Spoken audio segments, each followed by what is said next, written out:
I'm Grace Torie, and you're listening to That Girl the Podcast. Grab a beverage of choice and settle in, because the new episode is starting now.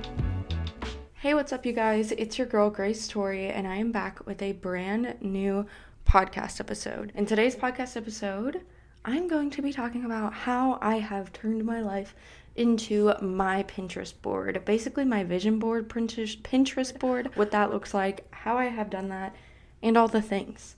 So, I guess we should do our life updates first because we typically do. I don't really have anything going on since I'm filming this ahead of time. As you guys heard in my previous videos or episodes, I am in Miami. I'm actually flying back today, the day this goes up. So I will be back in Kentucky after this episode, and everything will be filmed, edited, and posted the same day again. So yeah, not very many life updates. Hope you guys had a great week. Hope you're starting this week off on the right foot. And hopefully I had fun, and I will have some updates for you soon. So that's really it. Nothing crazy. I'm probably going to go to the gym after this and pack and finish editing episodes for when I leave. But yeah, I guess we're just going to go ahead and hop on in. This is probably definitely going to be a shorter episode because my outline is way short, but I think that it's some helpful information if you are wanting to be in your Pinterest girly era. What do I mean by my life as a Pinterest board? Let me explain. As soon as I decided that my life should reflect my vision board, Pinterest board, and that it does, my life did. Like, it was literally that simple. As soon as I was like, my March 2023 vision board, that is what my life looks like, then my life started to look like that. It was really, really weird. Not sure if this is some sort of like lucky girl syndrome, law of attraction, law of assumption, but with aesthetics and how my life looks. But I just simply decided that instead of constantly stressing about my life needing to be more aesthetic and ways that I could make it more aesthetic, I would just start living like my life already was a Pinterest board. So I know that sounds crazy, but I have even more explanations and examples, so hang tight. We're going to dive into it. Basically, here's a couple ways that I've done this. First off, part of it is stumbling upon aesthetic things, whether that's in stores or on walks, just throughout everyday life. And other parts of it are just reevaluating what's already in front of me and looking at it through a new light. So examples of things that are already in front of me. First is going through my old decor and my home decor because a lot of it I just don't use anymore, and I have a lot of storage, and seeing what has really come back into trend, what I can kind of DIY, ways that I can redo it, that I can make it cute again, things like that. I also reorganized things in a way that reflected my current trends. So things that I did have, I just reorganized, whether that's my bookshelf, whether that's just going through my kitchen and making it more pleasing. Just little ways that I can reorganize, I did. Also, going through my clothes and using reference Pinterest pics from like my outfit inspo boards to try and create outfits and match those outfits, even if it's not the exact thing. Like maybe it's a different picture, maybe it's different color, maybe it's a different color, maybe it's matching jeans instead of a skirt or whatever, but just recreating Pinterest outfits until I like them. Another thing that I've done that I've kind of turned into a fun game is I've been going to thrift stores such as Goodwill and seeing what items I can find that I can DIY, whether that's home decor, clothes, or whatever.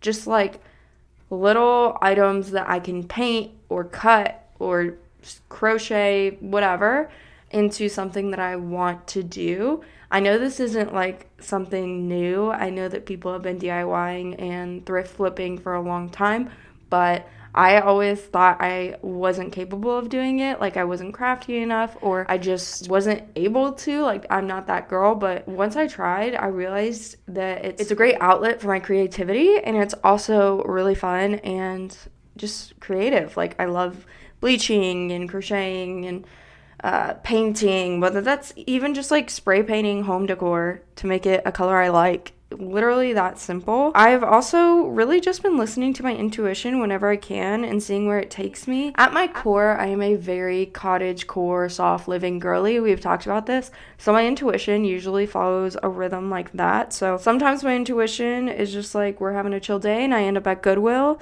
Sometimes it's sitting on my couch and then I'll catch a glance of something that has been there for a long time that maybe I wasn't into. And all of a sudden I'm seeing it through a new light. It's really just following what feels good and seeing where it goes. It's genuinely just all about your perspective as well. Like, if my perspective is I'm never good enough, I'm never gonna reach that Pinteresty girly, I'm never gonna be at that level, there's always room to improve, then I'm not gonna be good enough. But if I sit here and I'm like, you know what, I am that Pinterest girly, I'm gonna be that Pinterest girly, and things that I did before that maybe I didn't even think about, I'm going to look at now and be like, wow, that is kind of trendy. That is kind of cute.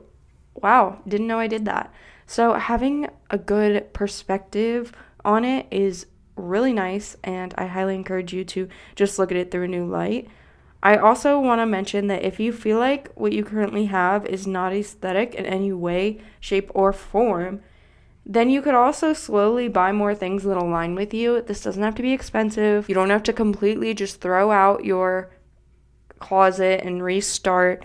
There's little ways to do things, whether that's buying yourself flowers every few weeks, which I recommend anyway for our self-love, or it's buying a new staple piece for your closet every paycheck, which could be a color you wear all the time, or a color you're trying to wear more, something that you can wear a lot. So I don't recommend patterns unless you have like a event you really want to splurge and wear something fun too, but patterns you typically wear once and don't wear again. So definitely staple pieces if you are trying to save money, but also you could try new food that's been really trendy. I know for me, eating healthy and cooking makes me feel more Pinteresty, like making the plate look really aesthetically pleasing, taking a picture. That is it just makes my Pinterest board smile. Like, I feel like it's straight on my Pinterest board. But also, there's very, like, Pinteresty foods, whether that's matcha or a smoothie or heart-shaped pancakes. There are a lot of ways that you can make food that is cute and, like, aesthetic, if that's your vibe. Obviously, everyone's Pinterest board is different, so maybe that is on my Pinterest board, but it's not on yours. So do what aligns with you and your goal, obviously. Like, don't just do something because I said it, obviously, and it's gonna be different for everyone. I genuinely think the most important step is believing you already are living within your dream Pinterest board and acting accordingly. So saying, okay, my life is my Pinterest board. My life is a combination of all of my Pinterest board, and then acting that way. Acting as if that is true. I know that acting as if is a huge thing in the law of attraction community, but guys, even if it doesn't work or you don't believe in manifesting or whatever, it makes you feel better. Like, you feel better if you act as if what you want you already have. Obviously, like, if you want what you have, you're going to be happier because you have everything you've wanted. Am I making sense? I don't know if I'm making sense, but hopefully you get the gist. I have an example. My Pinterest board currently is full of horse riding, healthy food, self-care nights, going to the gym, hanging out with friends more, and practicing slow living. So guess what I've done? I've started doing more of those things when I have free time, saying, man, this would be a perfect time to go to the gym. This would be a perfect time to text my friends and see if they want to grab coffee. I should go ride my horse. I'm going to go make time to purposely go ride my horse. I'm going to spend more time with family. I'm going to cook more. When I go to the grocery store, I'm going to make a list that has things that I can cook healthy meals out of, and I'm not just randomly grabbing things. Like, I don't know. I just felt like I did a lot of complaining before. Like, my Pinterest board looked a certain way, and I would just complain that it didn't look that way, and I'd be like, one day it will, but I didn't connect the dots, and a lot of this is just saying, yeah, I already have this, and now I have to live like I have it, and kind of acting on that to connect the dots. So to kind of change the subject a little bit, a lot of it is accepting that what you are doing is already enough.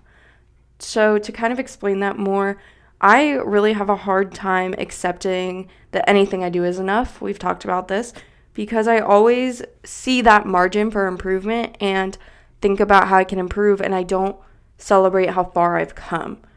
So that's just something I do, and I want to say that just because something could be better does not mean that it is realistic. For example, could I realistically lay in a field all day and read a book while also simultaneously going to the gym, going out with friends, podcasting, eating healthy, hanging out with my family, and all the other things? No. I could definitely do all those things, but I can't. Can I do all of them in one day? No, absolutely not. So that's what I mean. You want to be the best at everything, or for me at least, I want to be the best at everything. So I can have the perfect day, and then I'd be like, oh, it's not perfect because I didn't actually spend enough time doing XYZ, which is another goal that I have. But that's not realistic. And just accepting that doing your best is enough is half the battle. So I just want to say that at the end of the day, it's really important to appreciate your efforts to get better and know that you are enough where you are. The fact you're improving is what matters. Where you are is not what matters. It's the fact that you are working to improve yourself. That's the important part. So, the final thing I want to say is that I love you. I hope you have a beautiful, aesthetic Pinterest day. You are so loved. You are enough. And whatever is on your Pinterest board, I promise you that it is already a part of your life. You just have to look for it. I know that this episode was really short. I really hoped it would be at least 15 minutes, but it's okay. I haven't done a short episode in a long time. I love you guys so much. If you haven't already, don't forget to leave a rating and a review. Don't forget to follow me on Instagram and TikTok at thatgirlthepod for more fun content. Don't forget to follow, subscribe, all that good jazz. Leave a like or a comment, and I will see you in my next podcast episode. I upload every single Wednesday and Sunday. If you're watching this on a Sunday, I hope you have a great night. If you're watching this any other day, I hope you have a great morning, afternoon, or night. I love you so much, and I will talk to you soon. Bye, guys.